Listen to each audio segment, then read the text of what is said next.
مسئلہ صرف برطانیہ میں مقیم کشمیریوں کا نہیں، بینک کے عملے پر تو الزام ہے کہ اس نے بلڈرز، لینڈ لارڈز، تاجروں، صنعت کاروں اور چھوٹے موٹے جو مقامی کھاتے دار ہیں نا، انہیں بھی نہیں بخشا، انہیں وقتی حیرانی اور مستقل پریشانی میں مبتلا کر دیا۔ ان بیچاروں میں کئی تو ایسے ہیں کہ جنہیں ڈپازٹ کی جعلی رسیدیں دے کر پوری کی پوری رقم ہی ڈکار لی گئی۔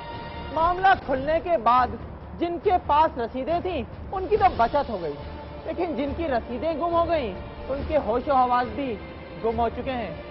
آپ اپنی رسیدیں سنبھال کر رکھیے گا۔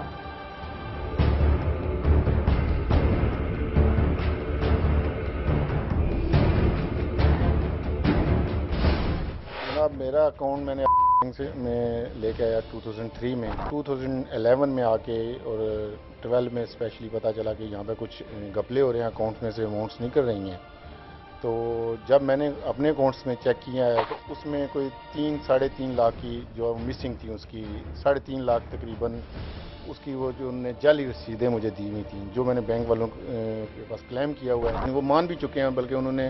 خود ایڈمٹ بھی کیا کہ یہ ہمارے جو امپلائیز تھے انہوں نے جعلی رسیدیں دی ہیں، آپ کی اماؤنٹ آئی ہے لیکن آپ کے اکاؤنٹ میں جمع نہیں ہے۔ میرا بینک میں فارن کرنسی کا پاؤنڈ میں اکاؤنٹ تھا، پاؤنڈ سٹرلنگ میں۔ میں نے جب سٹاف سے پوچھا کہ اس بارے میں کہ اس میں یہ کمی کیوں ہے، بیلنس پورا کیوں نہیں ہے، تو انہوں نے کہا کہ یہ ہمارا سافٹ ویئر ہم نے کوئی چینج کیا ہے اور نیا سافٹ ویئر جو ہے اڈاپٹ کرنے کی وجہ سے اس میں جو یہ پرابلم آ رہی ہے۔ جن لوگوں کے پاس رسیدیں تھیں، رسیدیں انہوں نے ڈیمانڈ کی، جن کے پاس رسیدیں تھیں ان کے تو تقریباً انہوں نے جو ہیں وہ معاملات سارٹ آؤٹ کر دیے، تو جن کے پاس رسیدیں نہیں تھی تو وہ تو ابھی تک معاملات پینڈنگ پڑے ہوئے ہیں، اور بے شمار فیکٹریز ہیں جو بیچارے جو ہیں وہ رل رہے ہیں ابھی تک۔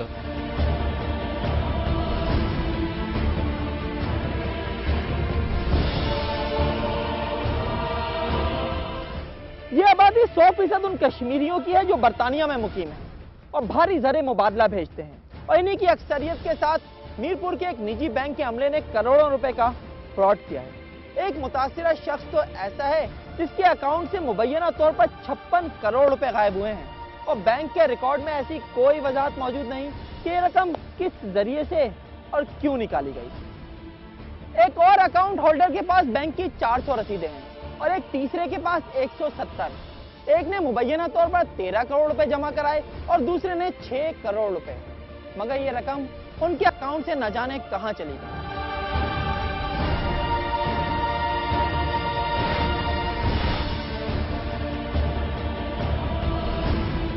میرا اکاؤنٹ پچھلے تقریباً 10-12 سال سے بینک میں چل رہا ہے، جو کہ میں لون اکاؤنٹ ہے۔ مجھے پتہ چلا کہ فراڈ ہوا ہے تو میں نے بینک سٹیٹمنٹس لی،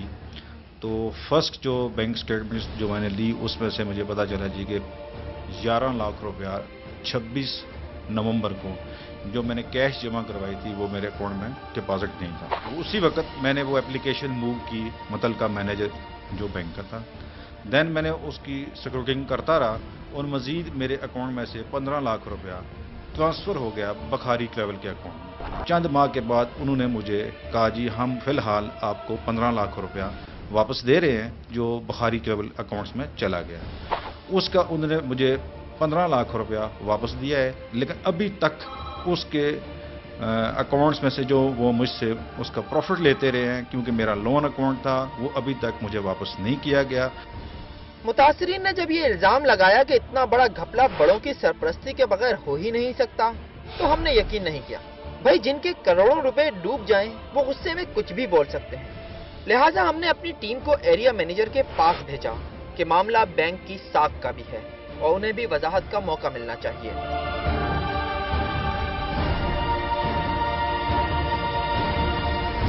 13 لوگ آپ نے فارغ کیے تھے، ان کے نام چاہیے تھے۔ شاہ صاحب ہم کچھ بھی نہیں دے سکیں گے۔ اچھا، اور پھر سینسٹیوٹی بہت ہوتی ہے، ہمارے ساتھ فائنینشیل میٹرز ہیں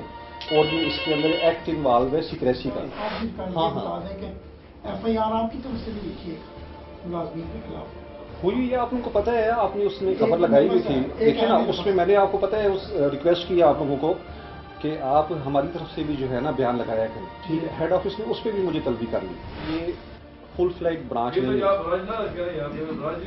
فل فلیٹ برانچ نہیں ہے، ہر چیز کے لیے اوپر چونکہ مالک بیٹھے ہیں ایک طریقہ کار ہے، ایک ہیڈ کوارٹر ہے،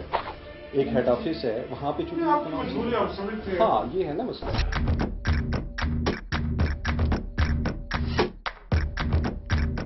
اسے کہتے ہیں رند کے رند رہے اور ہاتھ سے جنت نہ گئی۔ بہرحال متاثرین کی متعلقہ حکام سے درخواست ہے کہ بینک کے کرپٹ عملے کے ساتھ کچھ بھی کریں لیکن